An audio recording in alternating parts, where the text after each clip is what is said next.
बोलिए सतगुरुदेव की जय। मेरे जीवन के प्रेरणा स्रोत मेरे परम आराध्य सतगुरुदेव एवं सत्संग सभा स्थल में बैठे हुए धर्म प्रेमी सज्जनों एवं माताओं बहनों एवं नन्हे मुन्ने प्यारे बच्चों,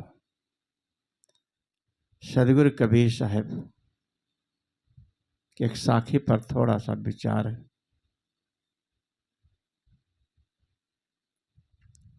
सदगुरु कहते हैं 10 द्वारे का पिंजड़ा, 10 द्वारे का पिंजड़ा, तामे पंछी मौन, रहने का अचरज नहीं, जहने का अचरज नहीं, जात अचंभा कौन। ये शरीर जो है 10 द्वार हैं। कौन से 10 द्वार हैं? आँख, कान, नाक, नाभि, मुंह, गुप्त इंद्रियां और एक सिर का तालवा भी बताया जाता है। बच्चे के तालवा होता है, हाथ लगा के देखें, माताएं तेल लगाती हैं और पिलपिला सा होता है। कई बारी जीव कहते हैं वहां से भी निकल सकता है। तो 10 द्वारे का पिंजड़ा, 10 द्वार हैं, लेकिन 9 द्वार बिल्कुल खुले हुए हैं। कहा कि 9 खिड़की का पिंजड़ा तेरा, खुले पड़े सब द्वार, आना आना मुश्किल तेरा, जाना सहज सुमार। ये 9 खिड़कियां खुली हुई हैं बिल्कुल हमारे शरीर की। आना तो बहुत मुश्किल से जीव इस शरीर में, इस शरीर को धारण करता है। बड़े पुरुषार्थ अपने कर्मों के योग से इस शरीर में आता है, मनुष्य जीवन पाता है। मनुष्य जीवन ऐसे ही नहीं मिल जाता, कई जन्मों का पुण्य इकट्ठा होता है। कोई अच्छा हम कर्म कर लेते हैं तो मनुष्य योनि मिलती है। लेकिन मनुष्य बन करके हम लोग, क्या हम मनुष्यता का काम कर रहे हैं? मनुष्य देखने में तो सब मनुष्य ही लगते हैं, लेकिन मनुष्य का मतलब क्या है? आदमी के शहर में मैं ढूंढता हूं आदमी, आदमी के शहर में आदमी ही नहीं मिल रहा। आदमी क्या है? मनुष्य मनन नाथ मनुष्य, जो मनन करे विचार करे वो मनुष्य है। हम लोग किसी भी बात को लेकर के विचार नहीं करते, जो मुंह से आया ऐसे ही बोल देते हैं। पहले तौलो फिर बोलो। जो तौल के बोलता है, विचार के बोलता है, कभी भी किसी आत्मा को कष्ट नहीं होता। कितने लोग दूसरों का दोष देखते हैं,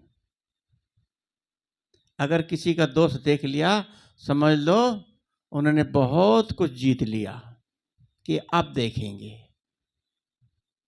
अब इनकी हम धज्जियां उड़ाएंगे। किसी को नीचा दिखा करके आप क्या अपना कर्म अच्छा बना रहे हैं? किसी को बदनाम करना, किसी का पर संदेह करना, हमें कुछ मिलने वाला है? हमारे मन का घाटा ही तो है। सदगुरु श्री अभिलाष साहेब जी का विचार है, इतने शिष्य हैं सदगुरु रविदास साहब के, साथ उनके पद चिन्हों पर कोई पूर्ण रूप से कोई एक ही चलता हो या नहीं। साथ उनके पद चिन्हों पर तो बहुत लोग चल ही रहने चलने का प्रयास करते हैं, उनकी नकल भी करते हैं, सदगुरु बनना चाहते हैं। लेकिन सदगुरु अभिलाष साहब जी का आचरण कैसा था? वो जैसे बाहर थे वैसे अंदर थे। उन्होंने अपना जीवन बहुत अच्छे से बचपन से ही गढ़ा। छोटे से बताते में छोटा सा था, घूर पर कोई कागज भी लिखा हुआ मिल जाता उसको उठा के पढ़ते थे और बड़े लोगों में बैठते थे। कहते थे कि फसल में खेत में जब वो कटाई करवाते थे किस मजदूरों से, थोड़ी उम्र की थे, जिम्मेदारी उन पर आ गई थी, तो जो मजदूर थे काट करके बाली नाज की आसपास के खेतों से ला करके इसे मींजते थे बेचने के लिए दूसरे खेतों से। ऐसा करते हैं प्राय।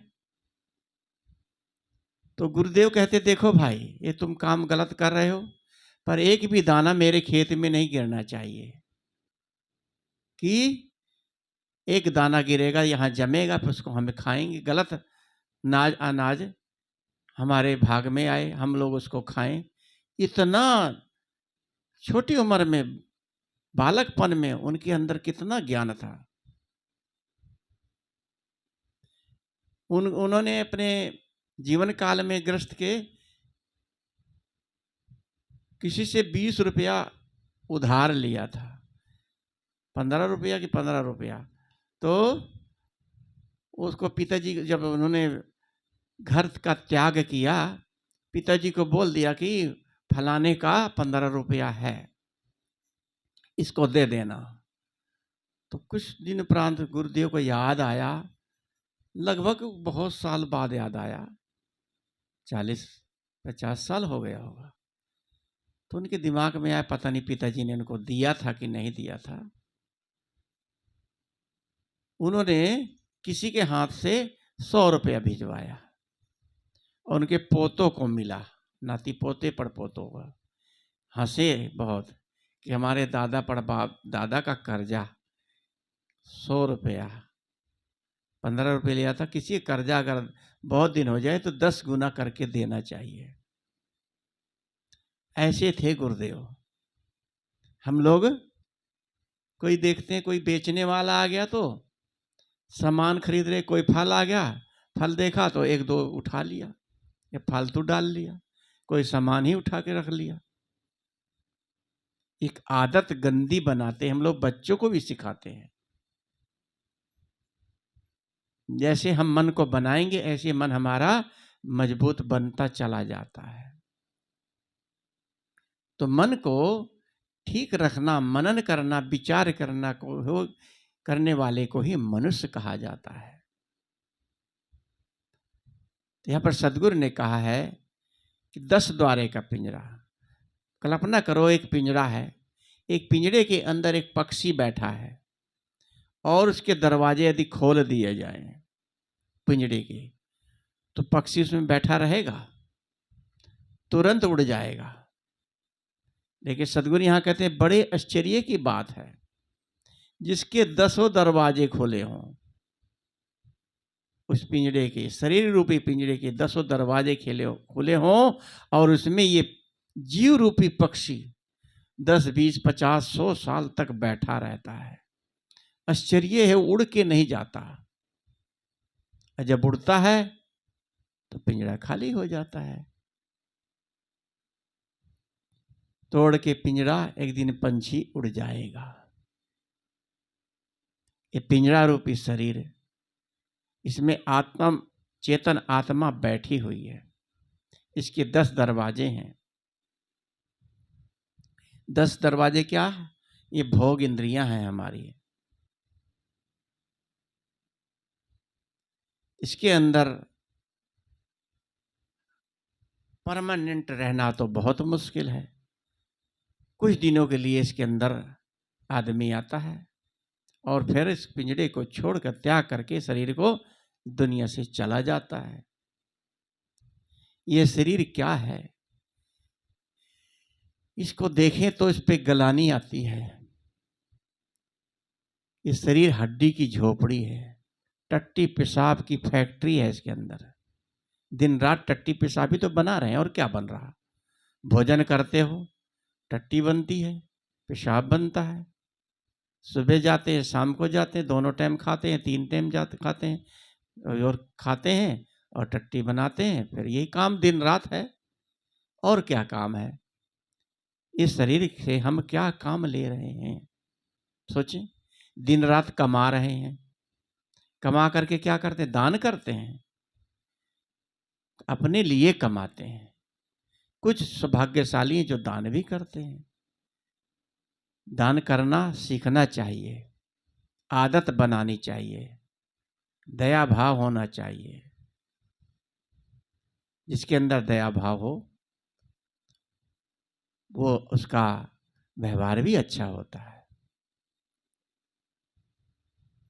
जैसे कि हम लोग देखते हैं, हमारे बच्चे हैं कि दया भाव होता है, कोई आता है उसको बड़े प्रेम के साथ भोजन कराते हैं, मना भी करते हैं, फिर भी और देने की अंदर से रहती है।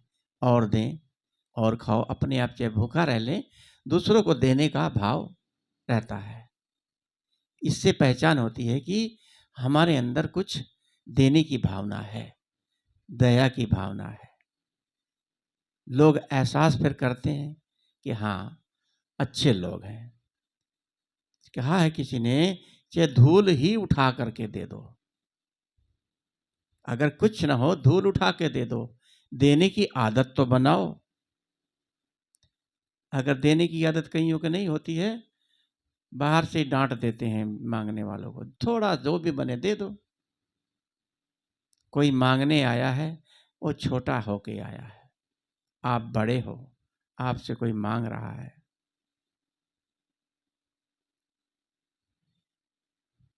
ये शरीर हड्डी की झोपड़ी है, इसमें मांस, रक्त, चाम लपेटा हुआ है।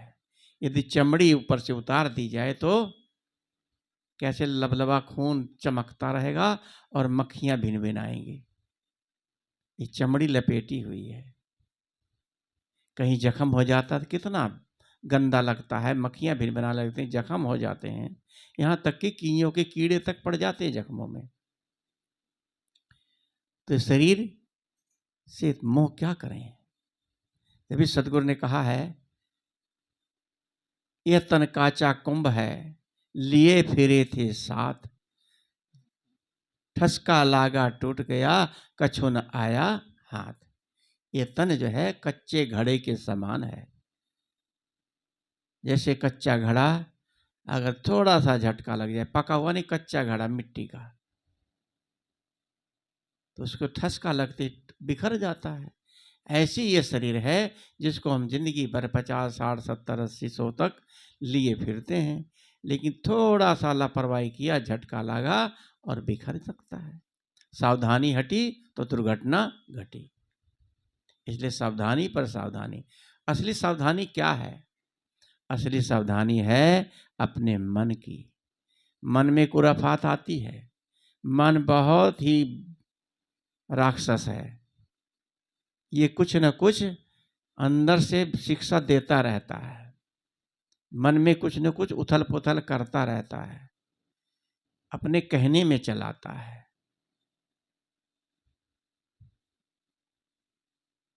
अगर मारना है तो अपने मन को मारो। सिंह को मारा, घड़ियाल को मारा, सांप को मारा, तो क्या मारा?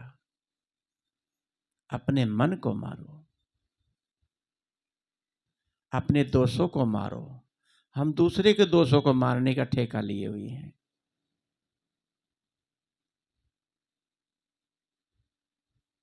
अपने को नहीं देखते हैं, दूसरा का प्रचार करते हैं। गुरुदेव कहते थे कि अगर किसी से गलती हो जाए तो 1 बार नहीं, 2 बार नहीं, 3 बार माफ कर देना चाहिए, उसको मौका दे। चौथी बार कहो, नमस्कार कर लो, ठीक है भाई आप नहीं सुधार रहे हैं, ठीक है, हमारा तुम्हारा व्यवहार नहीं रहेगा, बस तुम अपनी जगह ठीक। लेकिन गुरुदेव कहते थे मैं अनेक बार मौका देता था। ऐसे उनके साथ में घटना घटी कि कोई था, उसका व्यवहार ठीक नहीं, बार बार गुरुदेव समझाते थे, अनेक बार समझाया, मौका दिया, नहीं सुधरा, तो गुरुदेव ने उसको किराया तक दिया और कहा भाई आप जाओ प्रेम के साथ। लेकिन लोग किराया क्या देंगे, लाठी से मारते हैं और उसको सुधरने का मौका तो देते ही नहीं है, और समाज में उसको बदनाम करने का प्रयास करते हैं। ऐसे लोग बाधक हैं, अपने को नहीं देखते, दूसरों को देख रहे हैं। उस संत महंत बन जाते हैं, ठेका लिया है दुनिया को सुधारने का। अपने को सुधारो, कोई सुधरता है उसको सुधारो, उसको मौका दो। लेकिन अगर हम किसी के बुराइयों को प्रचार करते हैं तो उसके मन में आपके प्रति जरूर नफरत पैदा हो जाएगी, प्यार नहीं होगा। प्यार देने से ही प्यार होता है, दिखावा नहीं, दिल से प्यार देना चाहिए। तो यही रहनी अपनी संतता की रहनी है, मनुष्यता की रहनी है। जब तक हम रहनी पर अपने विचार नहीं करेंगे तब तक हमारे अंदर सुधार कैसे आ सकता है। शुरू में तो यही सूत्र है, अपने मन पर कंट्रोल करना, अपनी रहनी पर, अपने जीवन पर। अपने को ही तो देखना होता पूरे जीवन में। हम दूसरों को देखते हैं, अपने को कभी देखा ही नहीं। अपने से बात करो ना, एकांत में बैठो तो अपने से बात करो, अपने से पूछो आज 20 साल हो गया हमें, तो कितना सुधार आया है, बोल में, व्यवहार में, काम में, क्रोध में कितना तब्दीली आई है। वही ज्यों के त्यों, ढाक के 3 पात, ज्यों के त्यों। तो मतलब क्या हुआ 20 साल से साधना करने का? ये जीवन जो है कच्चा घड़ा बताया, कच्चे घड़े के समान क्षण भंगुर जीवन है। फिर भी इसका आदमी अहंकार करता है, धन पाकर के इतना इतराता है, धन दौलत जमीन कि मेरी इतनी बिल्डिंगें हैं, इतनी जमीन है, इतना पैसा है, इतने बड़ा परिवार है, इस पर इतराता है। और एक दिन वो काल के गाल में चला जाता है। देखते देखते एक दिन वो भी चला जाता काल के गाल में। अपने से मुलाकात करो, जब अपने से मुलाकात करोगे तभी तो अपनी कमियों का पता लगेगा। हम किसी कमियों को बताने लगेंगे तो आपसे नफरत करने लगेगा। सभी पलटू साहब ने कहा है कि निंदक, कबीर साहब ने कहा, निंदक नेरे राखिए आंगन कुटी छवाए, बिन पानी बिन साबुन के मैला करे सुहाए। निंदक को अपने पड़ोस में बसाओ, जो आपकी निंदा करेगा तो आपको पता लगेगा मेरी कमियों को बता रहा है। पलटू साहब थे, बहुत अच्छे संत थे। उन्होंने कहा कि निंदक मेरा मर गया, पलटू दिया रोए। उनका एक निंदा करता था पलटू साहब के, और एक दिन वो मर गया तो पलटू साहब रो रहे थे, रोने लगे, अब मेरी निंदा कौन करेगा। लोग किसी की निंदा कर दो तो कहेंगे मेरी निंदा, अब होंगे चाहे ऐसे ही, लेकिन बुरा मान लेंगे, कहेंगे कि हम ऐसे कहाँ हैं। अपनी आत्मा से पूछो हम कैसे हैं।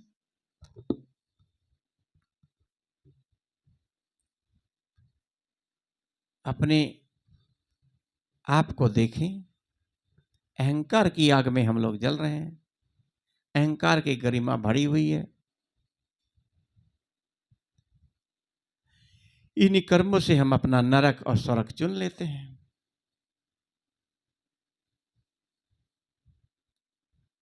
तो सदगुरु ने यहां पर कहा कि 10 द्वारे का पिंजरा, तामे पंछी पौन, जाने का जाने का अचरज नहीं, रहबे का अचरज नहीं, जात अचंभा कौन। इसलिए अपने जीवन की तरफ हम झांकें, अपने को देखें, अपने को समझें। दूसरों को नहीं देखना है, स्वयं को देखना है। तभी तो हम अपना जीवन को अपने अनुकूल बना सकते हैं। इन्हीं शब्दों के साथ मैं अपनी वाणी को विराम देता हूँ। बोलिए सद्गुरुदेव की जय। वंदन है जी गुरुदेव आपको।